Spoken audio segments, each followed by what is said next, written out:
First of all, hey, okay, listen. Thanks, guys, for being here. We're going to record this. Okay, it's going to be shared out to the club.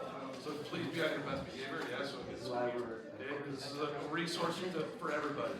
So let's refrain from the chit chat in the middle of the thing when we're talking. Be respectful, like this is like you're in school. Okay, guys, my name is Greg. You know Greg. I don't know if you know Coach Ugo yet. Some of you do, but this is Coach Ugo. Well, brother. Hey, thanks for having me. All right. Go ahead and introduce yourself. Sure, yeah. I'm the new head coach of the 2011s. Really grateful to be here at Saints Soccer Academy. Heard how special this club was.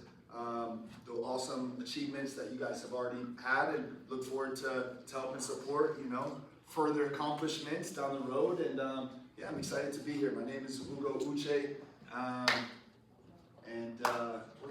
Where did you come from?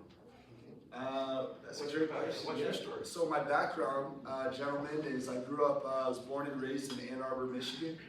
Does anybody know which school is in Ann Arbor? Michigan.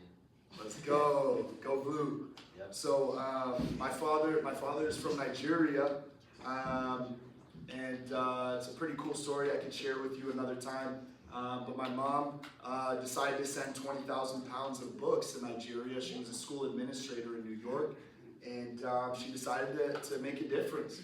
And she was in a position to make that change, and she met my father and brought him to the U.S. to go to school here. He ended up going to the University of Michigan to study public health, and that's where my sisters and I came into the world. Cool. Yeah.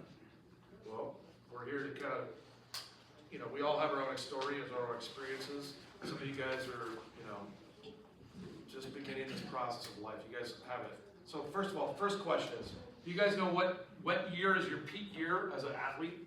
26. Mike guys answered that. 26.2 is your peak year. Okay, when they pick the World Cup roster, who's the next World Cup is here, right? In Mexico, and United States, and Canada. Where's the next World Cup? Wasn't it in Morocco? I thought it was in Morocco, Spain, and Portugal. Saudi Arabia. No, Saudi Arabia. Wallahi, it's not. Okay. Saudi Arabia has picked all their players already. Okay, at 16. And they're peaking, so all their players will be 26 at the peak year. They're all training they play internationally in around the world, especially in Europe, in professional leagues. And then they come to Spain. So they all have their Euro.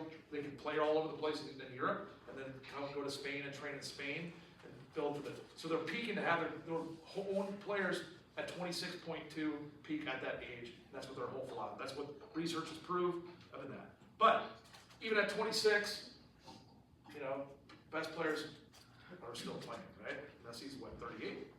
Okay, just won the championship. So you still have many, many years in front of you. You guys are, how old are you? 14. So if you really kind of understand your I didn't quit, I'm 53. I finally had a concussion and broke my collarbone when I was 44. I stopped playing, okay? But so I had many years, went downhill as it went, right? Okay, but that's life. So when you have a lot of years in front of you, what you need to begin to think about is, I'm not playing soccer until I'm done with high school and it's over. That's how it used to be in our time. We had high school, you play college soccer if you're lucky, and we didn't have internet, we didn't have anything. It was weird, okay? So we had to do a whole different process, okay? We all have our own story. He's got a story, I got it. But you guys have way more opportunities now, not just college, but moving forward. First of all, you can watch your soccer on your phone all over the world. We never had that, ever, okay? What is also coming? So you have colleges. Let's talk about the colleges. Okay, why is recruiting important? Not just college, professional as well. What are the levels of college? Not just 10s, you know that. 11s. Well, give me what are the levels of college soccer or sports? D1. Everybody's talking about D1. Okay. What about D2? What college are D2 in Oregon? Western Oregon. What else? Anybody else? Okay, Southern Oregon. Okay. D3. Okay. There's D3. There's NIA. And then there's junior college. So there's many levels of college. You don't have to speak D1. Okay? The other thing with college, and you get into this, but college is called the transfer portal now, where kids are moving all the time from one level to the next level all the time. Now, on top of that, kids are starting to get paid after they're in college. even at University of Portland, is when they played the Elite Eight. I was talking to the directors there. Okay, those top players were making money. Okay, as high college players, in addition to being a full ride. Okay, so the potential for high level soccer and making money out of it is even there, which is craziness for us. Like we never had that in our day. On top of that, what's the pro leagues? What's the top pro league in the United States right now? MLS Next. Well, you're part of that here, MLS Next. But guess what starts next year? Huh? There's a rival club, rival professional league. What is it? That's going to be Tier 1. So MLS Next is the only Tier 1. What's the other Tier 1 that they're going to compete with? USL. USL Premier, it's going to be called. Okay, and then they already have the championship, that's that Division 2. Then they have USL 2 already. So these are tiers within that. You can climb up through the USL system. The USL now is going to have promotion and relegation. That's going to be what's going to be driving MLS Next. MLS is not going to have promotion and relegation. USL is going to have promotion and relegation. So you could be a USL 2 team, climb to USL 1, and then climb all the way to the top. Okay? So the potential for you as a player, not whether you're just a college player or you're an academics player or something, but you can continue to keep playing at all levels. On top of that, we as a club ourselves have UPSL, men's team, which I coach.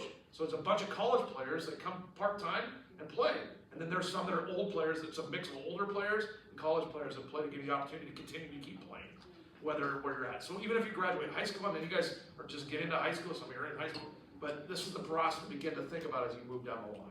Okay? It's important that you guys begin to understand that this isn't just Division I soccer. There's so much out there for you. Okay? On top of that, there is international. Okay? Some of you guys have gone and tried out for the U.S. or for the Mexican national team, Beth, Yakima. This last year, you can compete and try out somewhere else. So went to the U.S. pool. Raise your hand if you've been in the U.S. pool pathway. Yep, a couple of you, John, where's John? He went and did it, okay? Went up to the Sounders facility, was in that pathway for a bit. Some of you guys have tried it for the Mexican side, right, too? So that's part of it.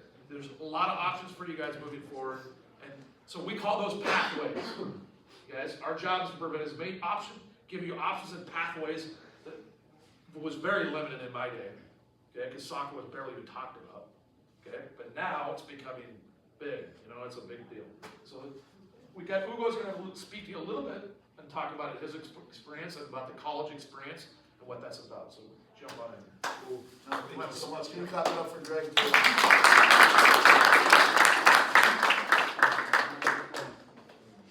No, so everything Greg just said is completely on point. There's a lot of changes that are going on in U.S. soccer right now, both at the pro level and at the college level.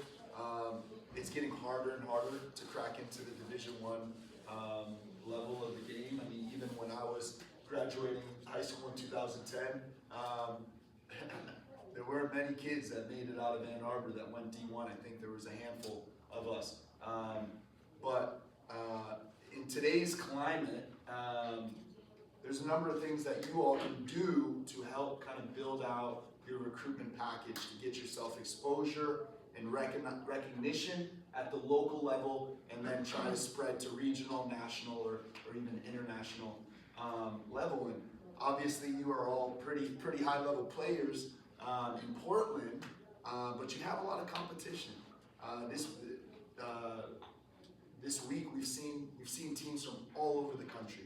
Probably almost every state in the country is here in Phoenix right now, and everyone is fighting for limited opportunities. So does anybody in the room have any ideas on what can distinguish yourself or separate yourself from the other 100,000 competitive youth soccer players in the country? Does anybody have any ideas? What's going to separate you from the rest of the pack? Kwame.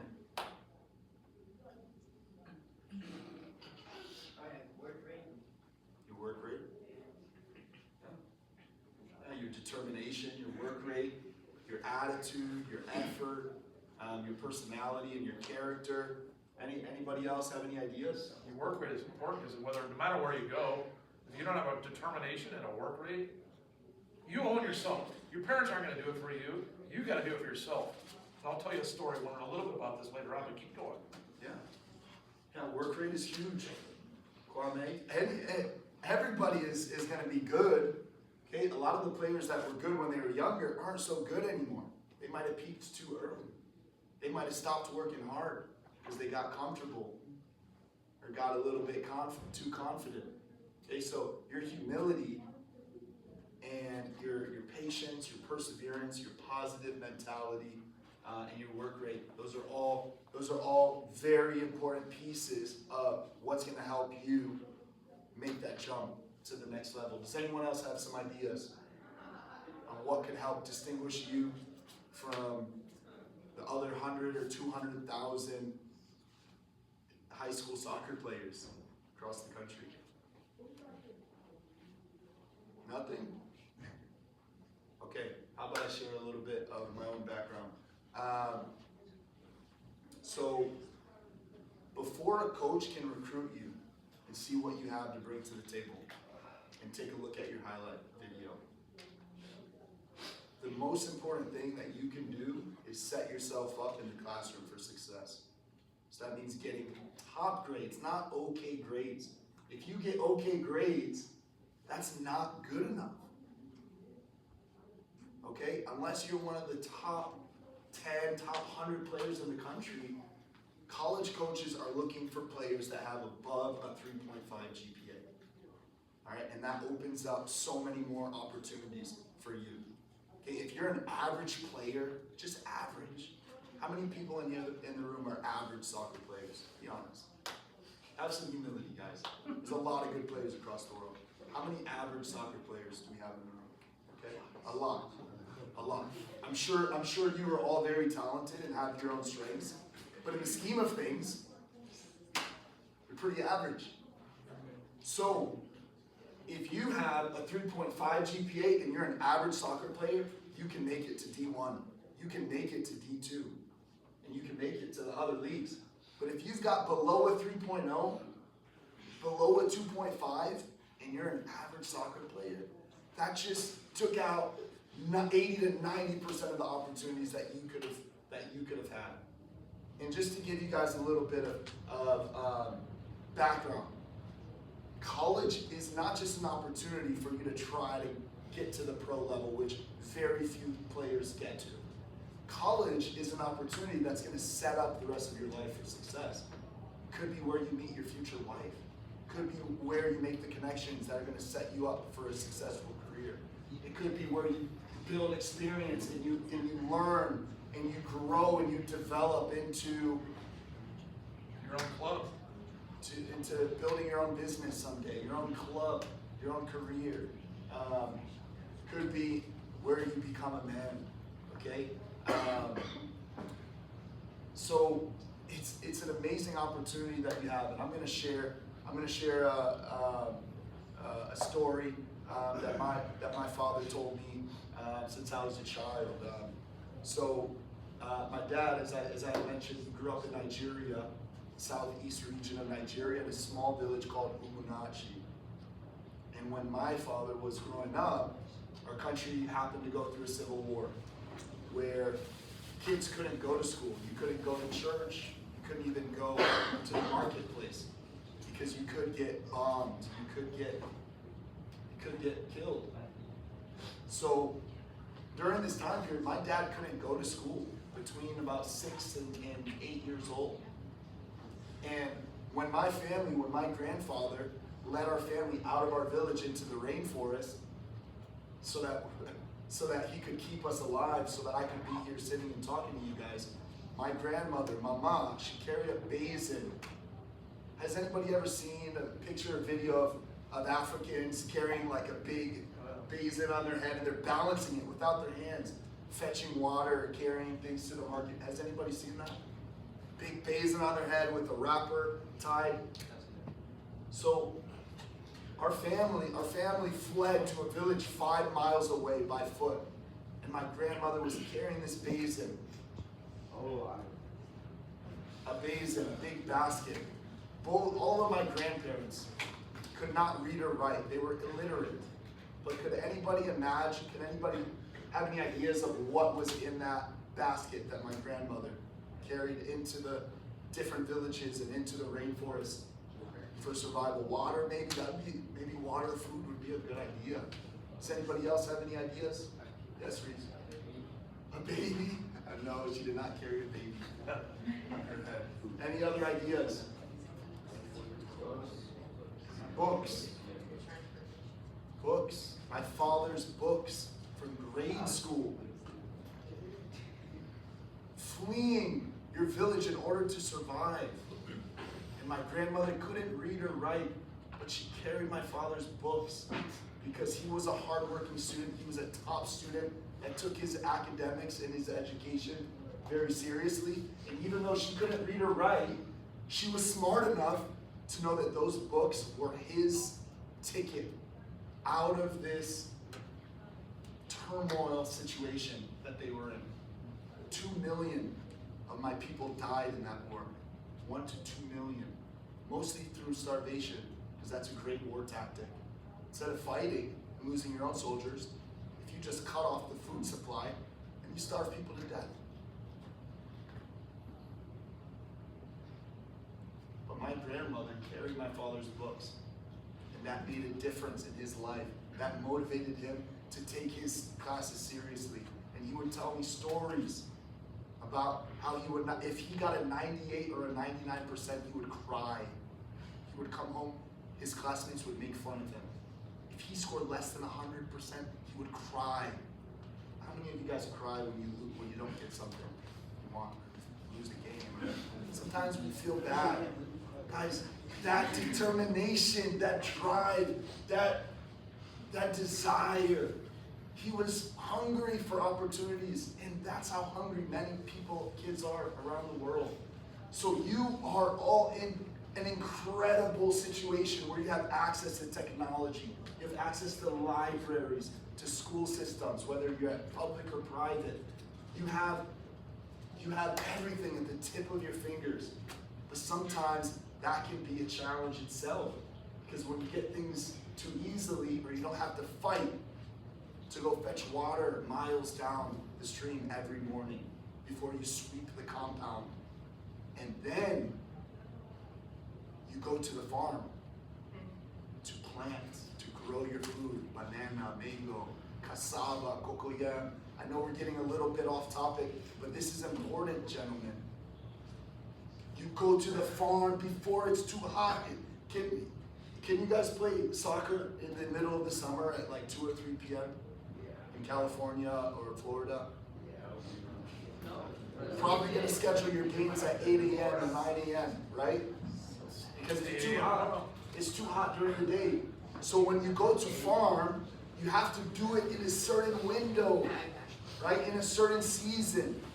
You have to time it all efficiently. When you come back from farm, then you might get to go to school if your parents can afford the 50 cents maybe a month, 25 cents a month, maybe it may have cost. So this is what many people around the world, many students are going through. They have to trek to school, they have to beg for money from their aunties or uncles so that they can go to school. But you guys have school, and I'm not sure if all of us are taking advantage of this opportunity that you have. All of my cousins in Nigeria, they would die to be in the shoes that you have right now. They all want to get to America. And they all work so hard and barely get by, barely have enough food to feed their families. But they don't give up.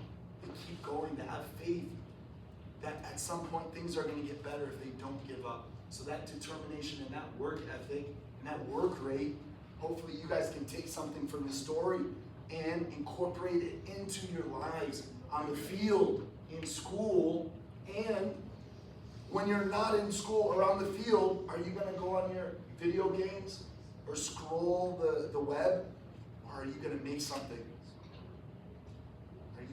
Are you going to go above and beyond and figure out a way to get to where you want to go? Yes. We all have choices. So on the soccer field, you make 1,500 decisions in one game. All the time. 1,500 in one game.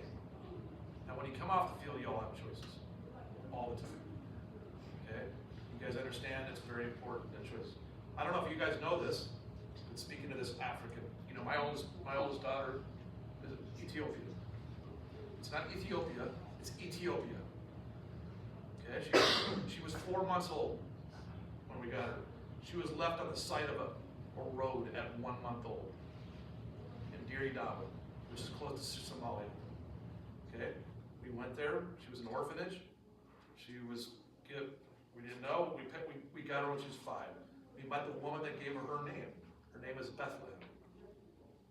And it was a gift, you know, from our lives, and we never had any kids yet. So she's now a sophomore at Oregon State. Okay? Just got home yesterday. I haven't seen her yet. She just got home from Oregon State for the semester. She put her work in. She's a dancer. She was the reason why I started Saints. Okay? And she's a competitive dancer. She made the dance team at Oregon State. She's on the dance team. She is one of the only African girls on the whole team. It's all a bunch of pretty white girls, and she's African.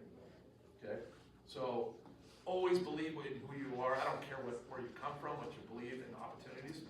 And I don't know if you guys know this either. Let me tell you a little story about my dad. My parents are from Montana, farmers from Montana. Went to eastern Montana. Played football, American football in eastern Montana. My dad did. Worked on a farm in dryland Montana, farming.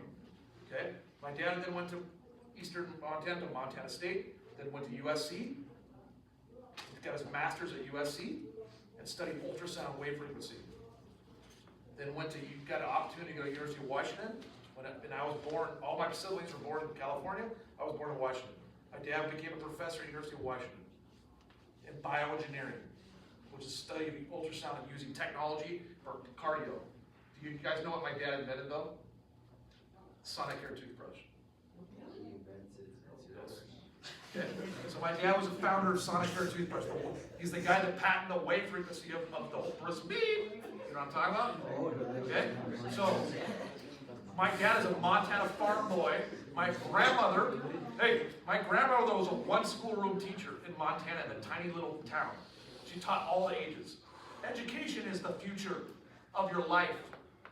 I don't care what you are, you can make so much of yourself. My dad, he's a humble dude. He drives a beat up Toyota truck, still to this day. Okay? They can make good money, but they don't care. They get a lot of money back. It's all about education and making something of yourself and doing good things in the world. I don't know if you also know this. When I was in high school, one of my best friends committed suicide that I grew up playing club soccer with. That changed the projection of my life. From that day on, I realized life is short, I don't know what's going to happen, and I want to give back. And that's why the whole philosophy of Saints is a big thing. It's passion, guys. For me, this is God's candy. It really is. Because this includes all the peoples of the world. Okay? So I appreciate you sharing your story. And it's a beautiful story, a beautiful game of all this, but it connects all of us in different capacities. And you guys all have your own stories to write. Don't ever, ever cut your story short. So if we're pushing you on the field, Kwame, to crash the dang box at the end of the game, you know why. Okay? Or we're pushing you. Okay? We have a story that we want to motivate you in your story in your life and push you. You all right? Yeah, perfect. Anyway, so jump in. Let's go to the specific. Hey, so real quick, before we move forward, we want to have a little icebreaker and hear some of your stories. We want to give you the opportunity to share who you are, and for those of you that have an idea of where you want to get to, let's shoot for 5 to 10 people to share. Let's go ahead and anybody want to go ahead and share your background and where you hope to get to in these next 5 years. Or we'll call on you guys. Any volunteers? Nick, you're up. Let's go up here. Davey, come up here and help him. Come on, let's go. Let's go, Come on, Nick. Nick. Let's go. Step up.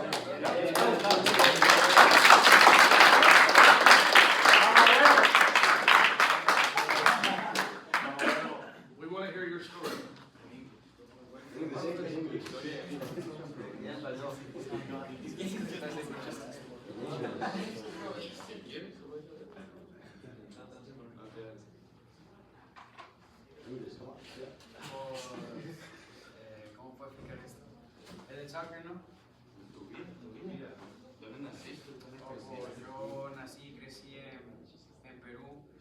Peru, Ya, born and raised in Peru. yo soy de la ciudad de Lima y en la parte donde yo vivía pues no había tipo muchos recursos que nos podían ayudar como para salir adelante, como tener buenos estudios. So when he grew up, it wasn't a lot of resources for him to be able to play soccer. Y también yo no tenía como tipo esa motivación de querer jugar, He didn't have the motivation to play. pero al pasar el tiempo y saber que un abuelo mío jugaba en un club grande de mi país, So after he realized his grandfather used to play for a big club in Peru, me dice como gusto de jugar y a ver si es que podía como sacar algo a futuro. it gave him that motivation to like play soccer and see if he can get to the highest level possible. Tipo, o sea, tipo de que también quería pensar las cosas si quería hacerlo porque veía a mi mamá regresar del trabajo muy cansada, casi dormía como unas 3, 4 horas. So he was kind of like thinking about it because her mom used to wake up very early. You know, she only sleep like 3-4 hours and go to work. So he was kind of like deciding if he wants to do it. Y pues mi mamá siempre hizo lo mejor para nosotros y por ese motivo nosotros hemos venido para aquí. His mom always wanted the best for them, so that's the reason why they come to the United States. Y al ya estar aquí la oportunidad se me dio, jugué para primero Club Premier. After he got here, he got the opportunity to play soccer. He played for Colombia Premier first. Y pues al pasar el tiempo me di cuenta de que pues no tenía, no voy a decir que tenía el talento, pero tampoco que era malo. After a while, he realized that he didn't have the talent, but he wasn't that good at it. So, Pero trabajé so para, he working. para pues, donde estamos ahorita todos literal. Aquí jugando este gran torneo con un montón de equipos muy fuertes, jugadores muy buenos. And now he's here. He's have the opportunity to play in this big tournament with a lot of big good players, and getting the opportunity to play against them. Nada, todos nosotros tenemos una gran oportunidad, nos falta mucho más para llegar a, no sé, a ser profesionales o algo, nadie sabe. We all have the motivation, we all have the skills, and we can all get to the highest level possible. That's everything.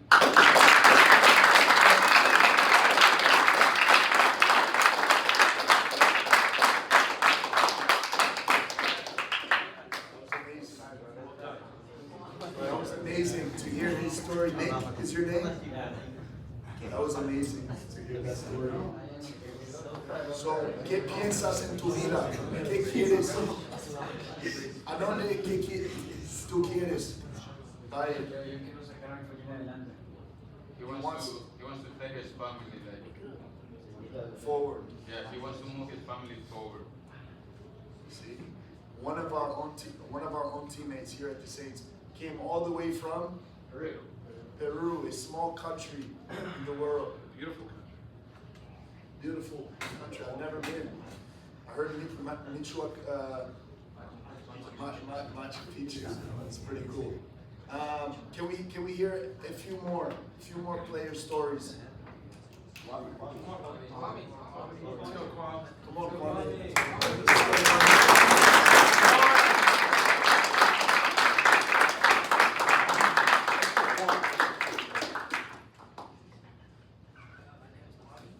Big voice. My name is Kwame. I'm from Ghana, Africa. Tell us about yourself and what got you to this point. So, I was born in Ghana. I came here when I was 3 years old. I started in like first grade because I did soccer in kindergarten. I did sports. And then my dad made me play soccer in first grade. But I started watching highlights of players that the Ghana national team was good like 2010, 2014.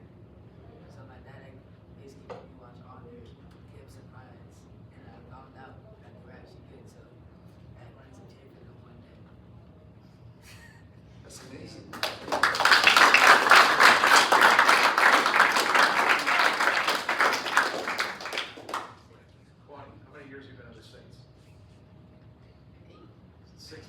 this guy's born and bred through the Saints program, and it's just beginning. We were just talking about you at the game, the potential when you can open up this into being a fabulous player, and just beginning to really believe in yourself. And our job is to help support you in that pathway. Okay, right? And while we were having a conversation, somebody played right after you were offside. You were so eager to go score. I was trying to explain to you to try to backpedal and contain that excitement with some patience. And then what happened, Kwame? What happened? How did it happen?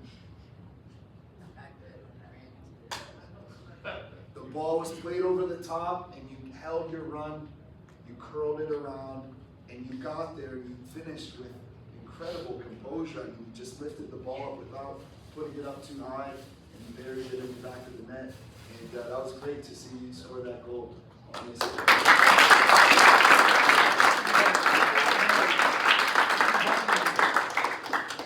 Kwame, we didn't hear where you want to get to next. My goal is to at least get to like D1 division at college.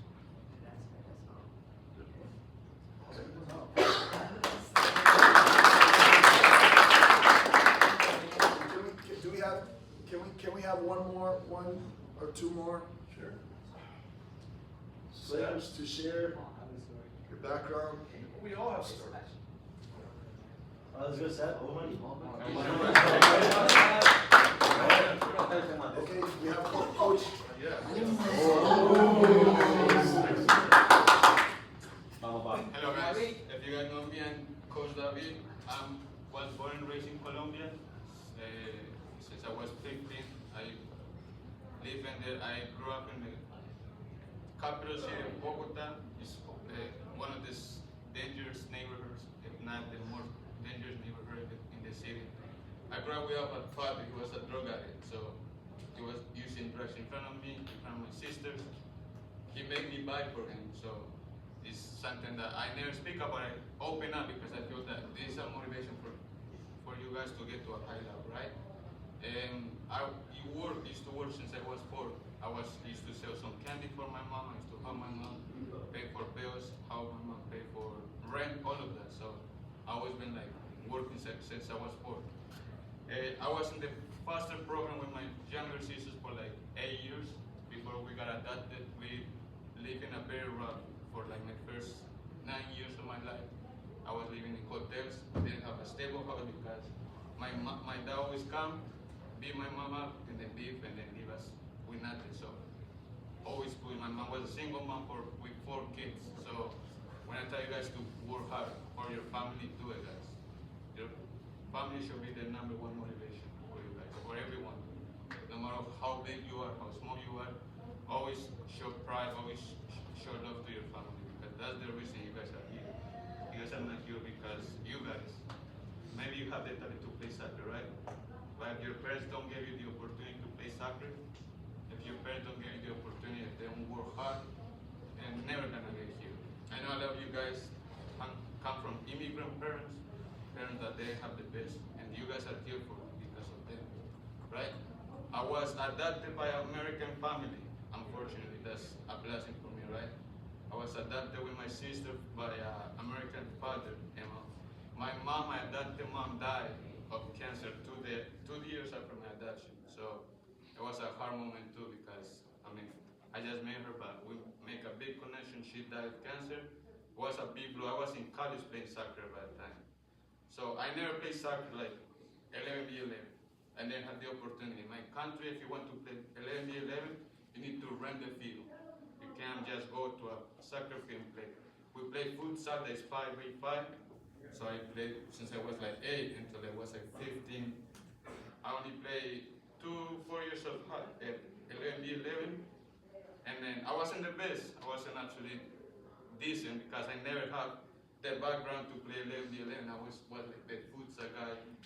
But I was very determined. I was the captain for my soccer team my junior and senior year because I was always tackling.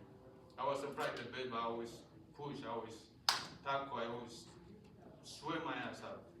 I never stopped running, always run. So because I have my mom in my to God now, I can, how my mom, she lives in Colombia still. I send her money, and that's my motivation, number one. Is my mom, still how my mom. And I hope all you guys get this. Put your parents first, guys. No matter what circumstances you are, they're always gonna be there for you guys, always. You can have a bad game, and they can make fun of you, all of them. But if you go home, they're gonna hug you, they're gonna kiss you, they're gonna say good job. So always, always do this for your parents. When I push you guys the 2010s to play hard, it's because I want you guys to get to the top level and do something for your parents. Get the reward that they give to you. They give so much time to you, you guys need to give them back at one point in your life. Maybe a house, maybe a car, we don't know. You guys can all get to professionals, I believe in me. And you guys can take care of your parents, you guys can retire your parents one day. Our blessing that would be right. To be able to retire your parents and be able for them to contribute.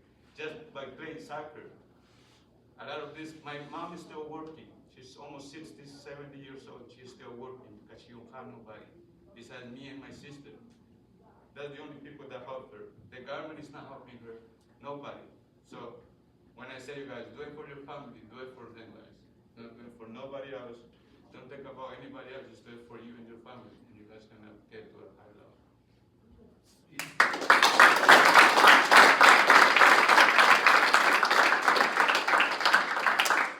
David, as a coach in this club for about 4 or 5 years, has also got his college degrees, and working as he was coaching during this process, now has 2 daughters, 2 daughters of his own, and a wife, and doing a great job being just seeing you grow as a person over the years.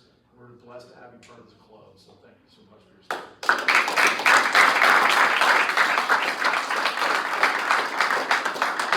It wasn't inspiration enough for you guys to go out and work hard in your classes and work hard on the field and off of the field, behind the scenes. That I don't know what's going to motivate you guys. I also want to give you hope. You don't always have to have a 3.5. Some of you guys have 2.5 or whatever. Never feel hopeless about school. Okay? There's always opportunities. Okay? I'm going to share one little story from mine. When I coached at Franklin, give it up. Franklin, right? That was when I coached at 4 different high schools. Franklin was my first. Okay? Actually, my second, sorry. I was at Hudson's Bay, Fort, and Franklin, and then St. Mary's. But in that time, there was a player that was basically, I started to see in high school, and they came and I coached. I coached the Ethiopian men's team for 7 years before I started this club. It was me and all Ethiopians. So we go to national tournaments around the country. It'd be me, the white guy, and all Africans around me. 40,000 Africans and 1 white guy. Okay? That's how it was. It was a pretty cool experience. I was just an opportunity. But they could bring in 2 players that were non-Ethiopians. It would be this one guy was from Haiti. He was a Portland kid from Haiti. This kid was determined, not a good student, all that stuff. He was so determined, he was a good player. He became better and better and better. Guess what? He's on the Haitian national team now, been a professional for the last 10 years, and he just was determined. Nobody wanted it more than that kid. He didn't grow up in the pathways you guys have of this environment, even in a club environment at all. He was just a determined player that wanted to do more, and he got like a recruiter. We got a recruiter for him, and then he got started. He jumped from here. He played in Asia for a little bit. He bounced around all that, and he slowly worked into Asia. Guess what? Haiti just made the national. It's making the World Cup. Just made the World Cup. So you never know. Against all odds. Again, you never know. So don't ever forget that there's always hope. Okay? And I can just tell you that straight up in life. Never be hopeless. There's always somebody there to help support you in your life. Okay? So. Yeah, it's amazing to hear different stories and background of where some of us have been and what's gotten us to be in this room today. I think the common factor in all of this is that it's up to you. It's up to each one of you guys to write your story. Alright, we heard a couple stories. Now it's up to you to write your own story. Alright, to build out where you want to go in life. Alright, and that's going to take some reflection. That's going to take some deep insight into who you are and for you to find some motivation for what you want to do. Look, I know some of you don't come from third world countries. I'm sure most of you didn't survive any wars or have to be orphaned at a young age, like my grandmother was orphaned as a child to other siblings. So there was no option. You had to go fight every day to grow your own food, to find your own food, to find a way to make it to the next day. But every player in this room, your parents are fighting. They're fighting for you guys. You guys didn't get here by yourselves. Your parents have been fighting all of their lives to make this moment possible. They work hard. I'm sure many of them went to school. Many of them faced their own challenges. Okay? But now it's your turn. You guys are now of age to write your own story. Okay? And scouts and college coaches, I always tell this to parents, they're looking for players that have a story. And like Greg said, it'll help if you have a 3.5. If you have a 3.8, it's going to even open up more opportunities. But if your grades are not that good, a college coach wants to see how you continue, how you build on some struggle or failure or challenges. They want to see who you are by your character and your personality and your hard work, your dedication, and your commitment.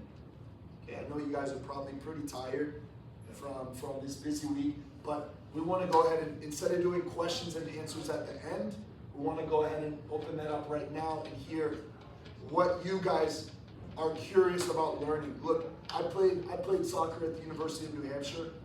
It wasn't easy getting there. Okay, I was offered a walk-on spot at the University of Michigan, and I had offers to different schools in different divisions, but I went on to UNH to study kinesiology and sports science, and now I have the privilege to get to coach the beautiful game and share my love for the sport with special kids like yourselves. But it wasn't easy. Okay, it took a lot of hard work. Okay, it took the courage to step away from kids, my age mates that were getting into trouble and partying and messing around.